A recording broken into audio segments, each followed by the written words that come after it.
Welcome viewers. Today we have a topic before us, the design of combined footing with property line restriction.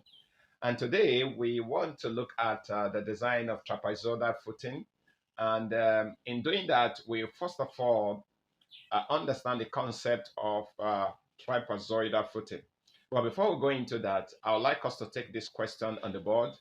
A combined footing is to be designed to support two columns A and B. The column dimensions and information are as follows.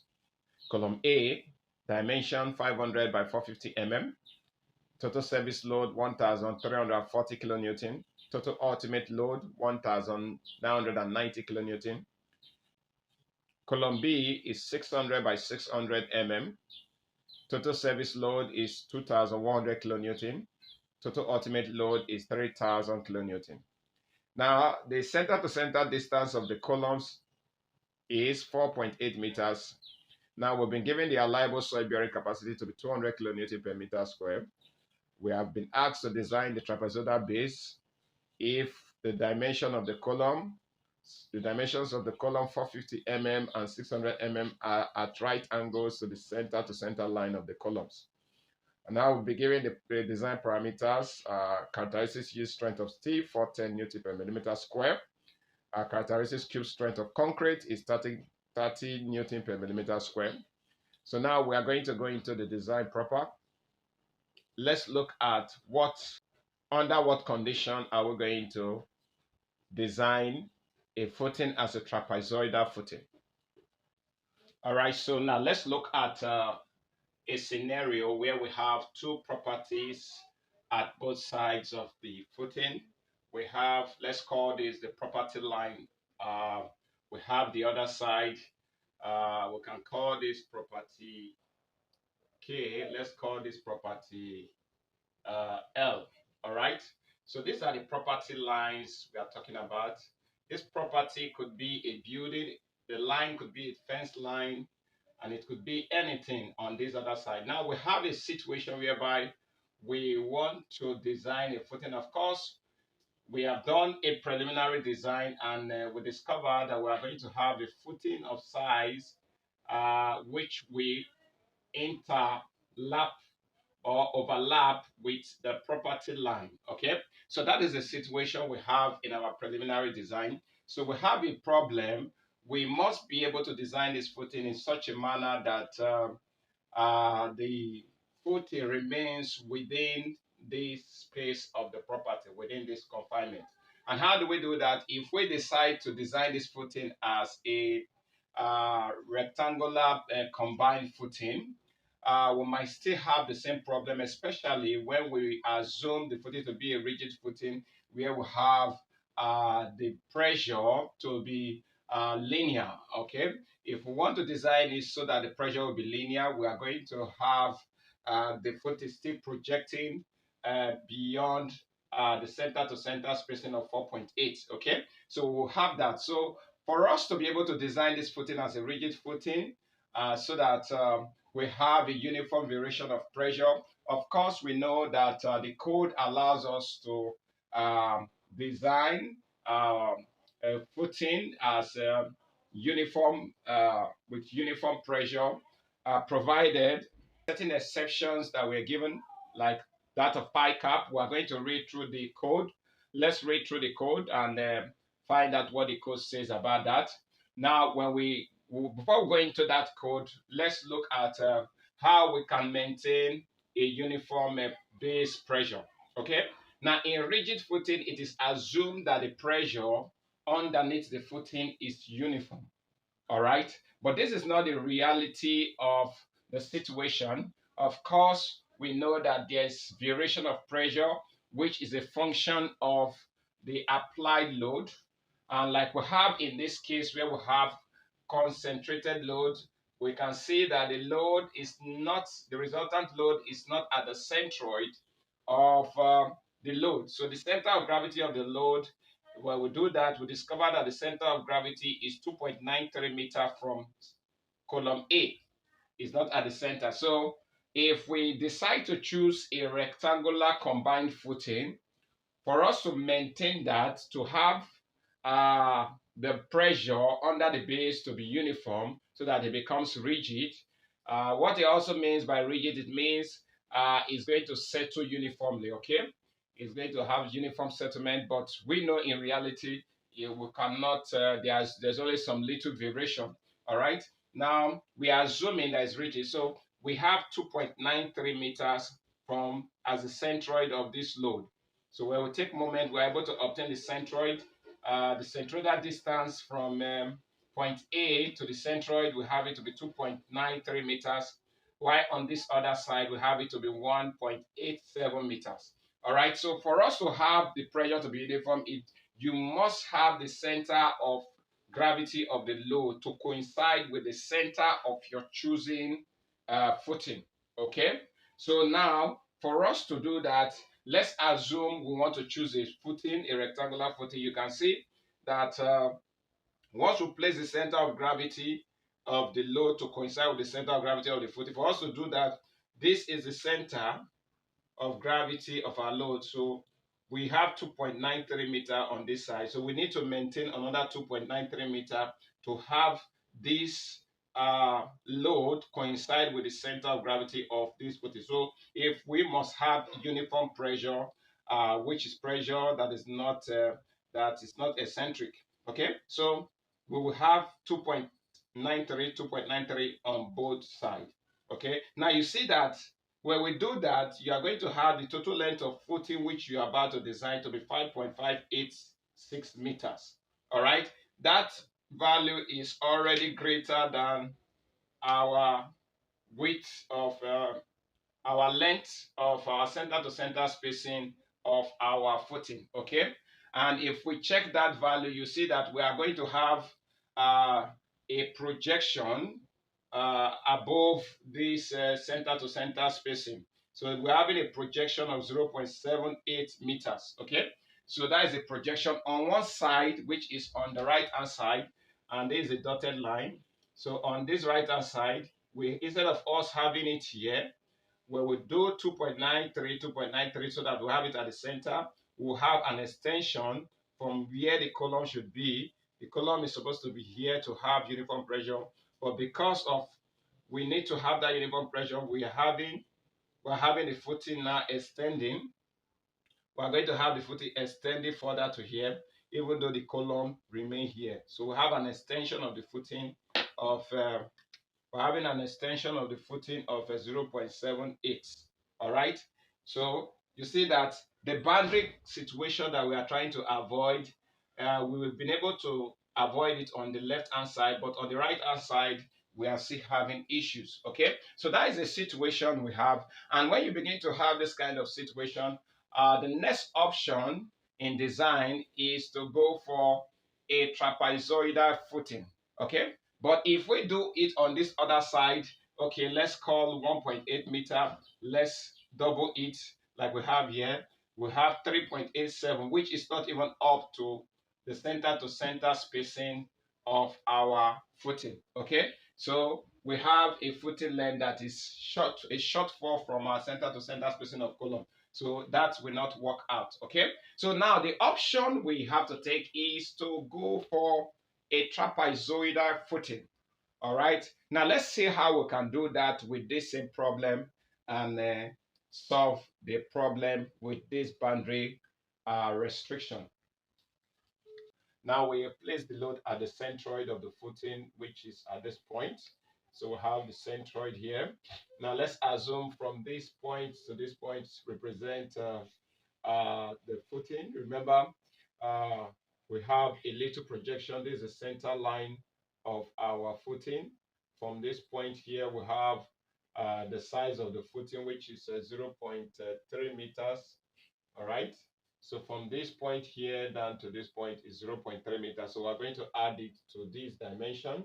While on this other side too, we have the footing on this side projecting. So from here down to this place, we have 0.225. So if we do that, we're going to have the entire length of the footing to be 4.8 plus 0.3 plus 0.225. We'll have the total length to be, let's call it H. We want to call it, let's call it H, which is the height, which represents the length. We can call it H. So let's say 5.325 meters as the total height of this shape. Okay.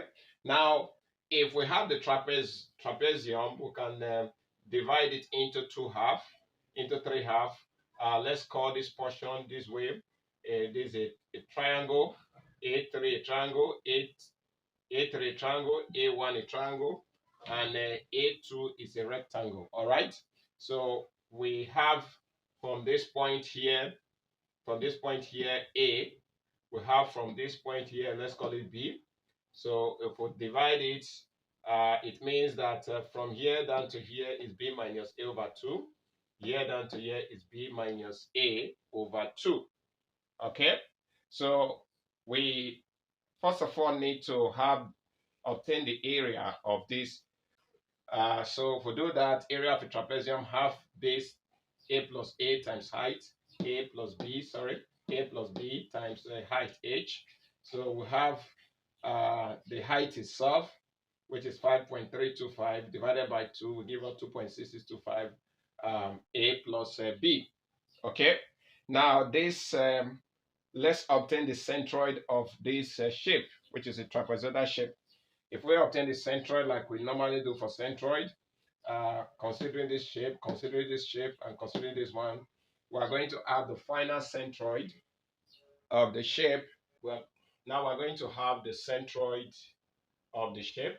To be there, we have the formula for the centroid. Now substituting this formula into the centroid, now we have the centroid here. And if we substitute where H represent the length, which represent the depth of the length of the trapezoidal side, which is represent the depth of the trapezoidal side. Of course, this represents the span of the footing, and we'll have the centroid equal to 2.17 from that direction. So we'll have finally that our B becomes 3.493A. All right, so this is the first equation for our B. Now we'll go for the second equation. Now say for a choosing thickness of footing, say H1 equal to 1000 mm. Let's assume the thickness of footing to be 1000 millimeter. Now the service pressure of that base due to self weight on factored load, we are going to have the pressure to be 1.0, which is 1000 mm times the unit weight of concrete, 24 kilonewton per cubic meter. If we work that out, we are going to have the net upward pressure having minus the service pressure due to self weight. We are going to have from the soil bearing capacity, we are going to have the net upward pressure to be 176 kilonewton per meter square. All right. So we are saying that net upward pressure should not be more than this. All right. The net upward pressure should not be more than this. Remember, we are trying to size the footing. So we are saying that the maximum allowable pressure that the soil can sustain should not be more than 176 kilonewton per meter square. Okay. Now the allowable pressure is this. Then if that is the allowable pressure, it means the allowable area or the maximum area that the footing can support under this load becomes our area of footing equal to 19.45. If we sub this, we have area to be 19.54 meters square as the maximum area of the footing that can accommodate this service load. All right. Now, this we can call this area, like we've known, this area must be equal to the area of our desired trapezium, which we do not know the size.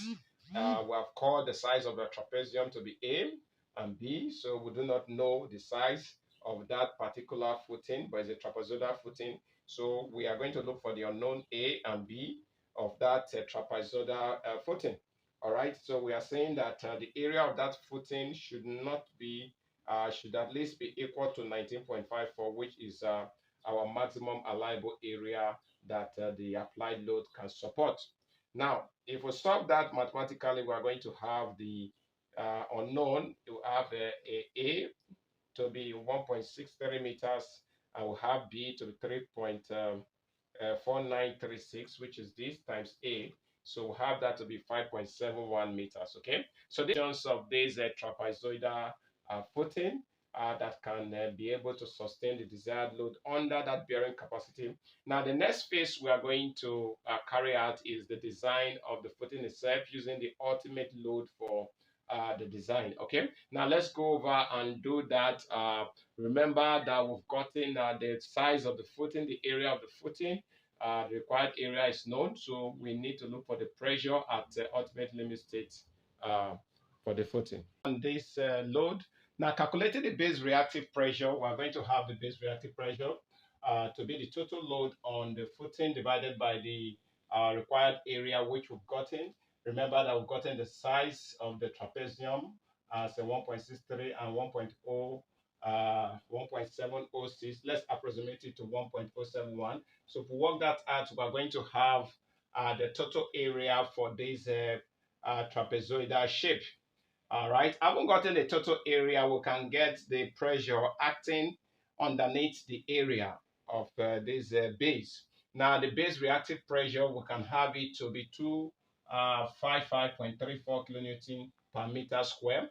You can see that's the base reactive pressure. Now, of course, we know it has been approximated, so if we add up the total load with the pressure, we are going to have some variations, some little differences in terms of the pressure. All right, we'll come to that when we want to round up this section. Now, considering the shape of the trapezium, we have 1.63 on this side, and we have the other side to be 5.71. Of course, we can decide to design it using a meter strip of the slab, or we can design it as a beam by multiplying both ends by the pressure. All right, so if we say that the load at point A, which is this direction, in the longitudinal direction, the load at point A in the longitudinal direction will become this pressure that is acting on this whole surface multiplied by 1.63. So if we do that, we'll have the load in the longitudinal direction to be 416.2042 kilonewton meters. Remember, here we have here to be kilonewton meters. Same also with this one. All right, so we'll have that. Similarly, we'll do the same for this other side. We'll have it to be 1457.99 14 kilonewton per meter. All right, now cutting a section across the longitudinal direction of the footing, we'll have it as this. You can see the variation of the load. Remember that here we have here to be 416.2042 kilonewton per meter. All right, so we are not designing it as a beam. Okay, so designing it as a beam, we can decide to leave it as this applied load, or we can decide to convert the applied load to a uniformly distributed load, which will be also a line load. So we can convert them to a line load. So if we convert them to line load, if we look at the other side, let's convert them to line load. We'll have these values for them. So we are going to look at, all right, so we are going to look at the loads. Now, if you look at the loadings, you are going to see 1,990 kilonewton. We can divide it by 0.45, 0.450, so that we can have it in line load. So we can have it as a line load in this direction, so it becomes 442.222 kilonewton per meter.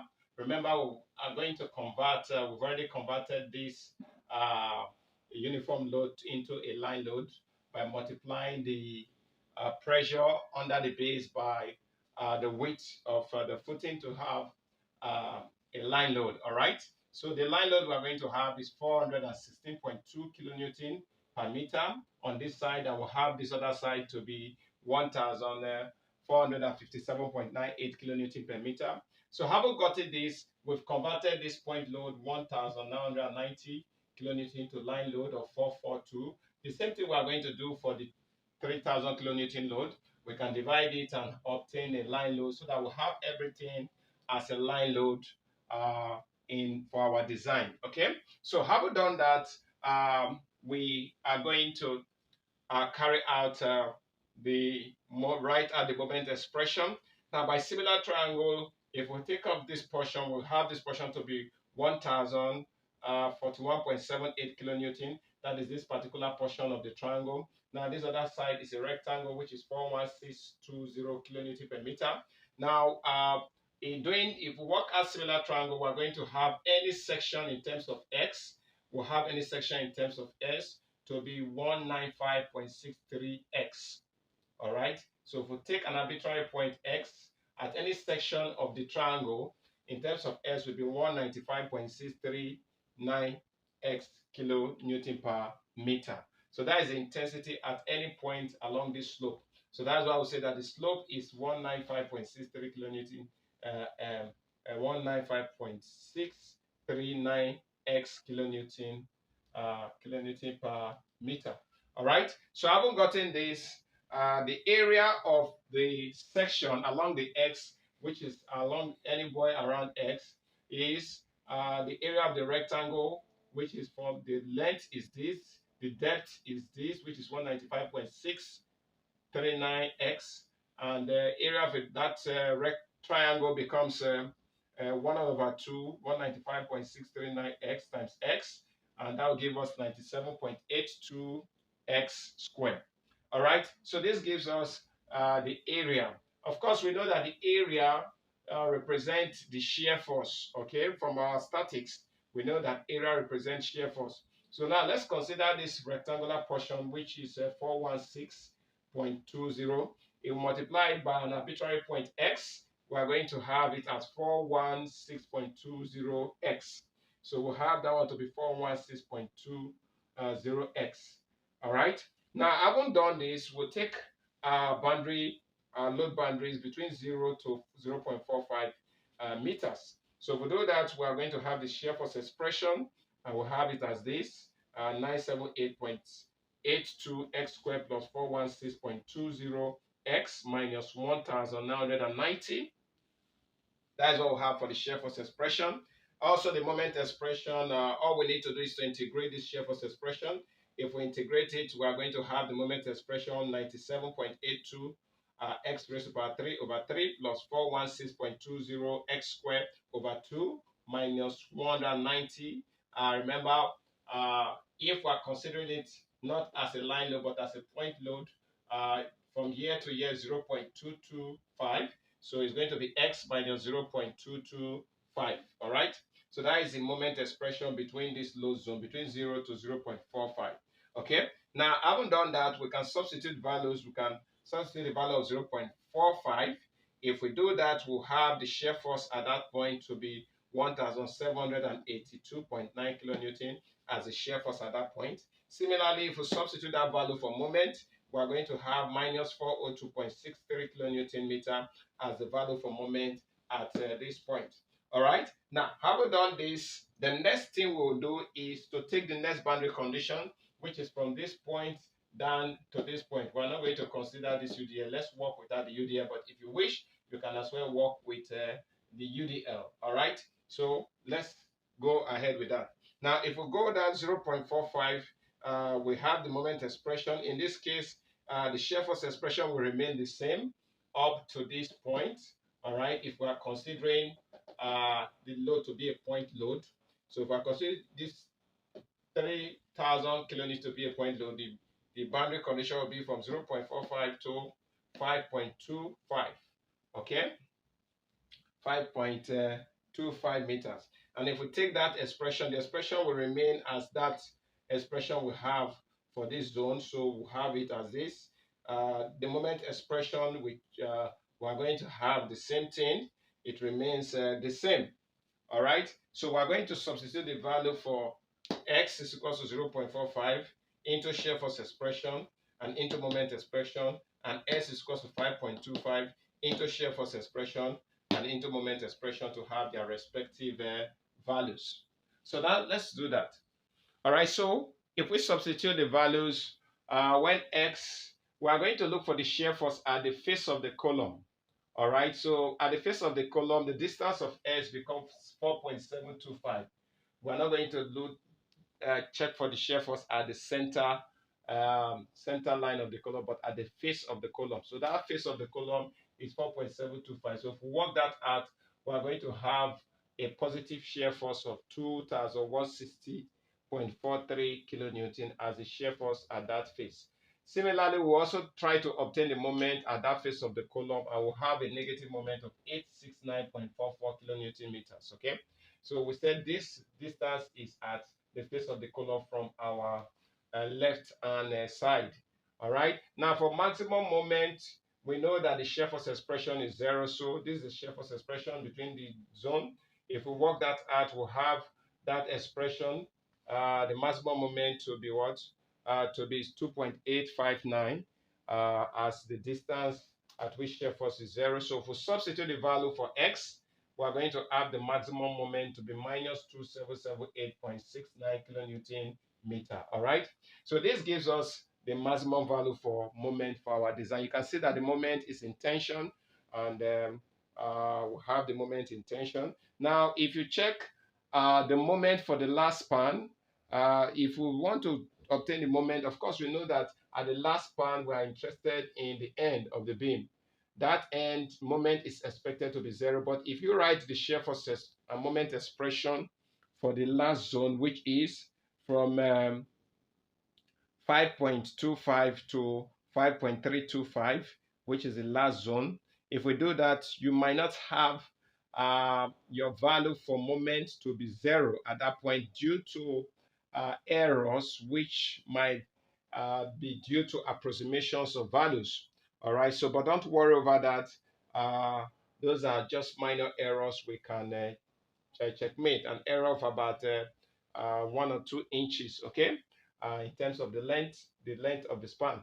So, but if you check equilibrium, we advise you to check for equilibrium to ensure that the difference in error is not much.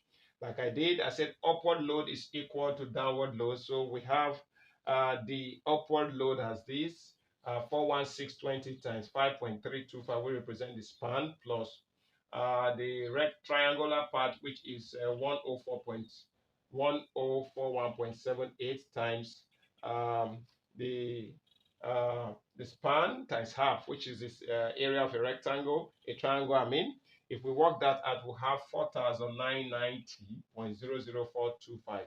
You can see that if we compare this value with the point loads we have, where we have our total point load, which is the downward force to be 4,990 kilonewton, we have the upward force to be 4,990.00425. All right. So this error, you can see that the error is about 0.00425 kilonewton error. So this error is acceptable.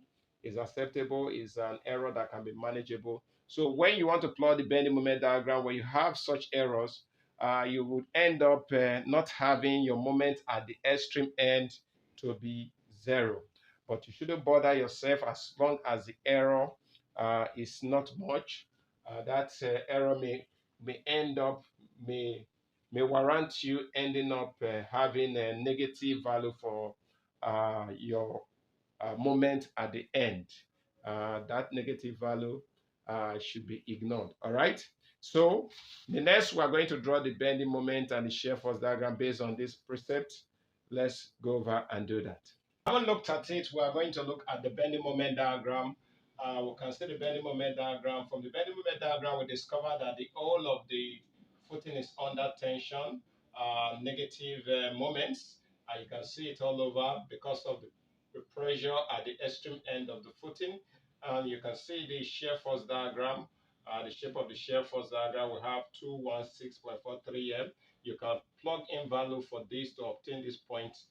For the shear force is going to be a negative value at this point. Also, you can do that from the shear force expression. These are the values we obtained. The shear force diagram. We also have the load. You can see the load on the board. The distance of the maximum moment, which is 2.859 meter away from our left end, from our left side, which is at this point. We have that. Now, the next thing we do is at the point we have maximum moment, of course, if you look at the shape of the footing, that point is 2.859 meter. I call it section 1-1 at that point. So at that point, we are going to find the width of this footing. Since we are going to be designing it as a beam, we'll find the width of this footing. We already have here to be 1.63 meters, and we know that Here is 5.7. From here down to this point is 5.71. So if we minus that from this, divide by 2, we have 2.04 on both sides of the triangle. And we needed this part and this part. So if we use similar triangle to solve that, we are going to have that K to be 1.095. So if we have here to be 1.095, here to be 1.095, we can have the total width from this point of maximum moment so that we can solve for the design. So the total width we have for that, we'll have it as a 3.8205 meters as the width of this footing at the point of maximum moment. So that's what we are going to use in designing the footing for moment. Due to the nature of the voluminous nature of the design, we are going to treat that in a separate video, the design using BS8110. If you do find this lecture interesting, do wait to hit the subscribe button and share the link. I remain your host, Engineer Baga. Stay well and have a wonderful day. God bless you.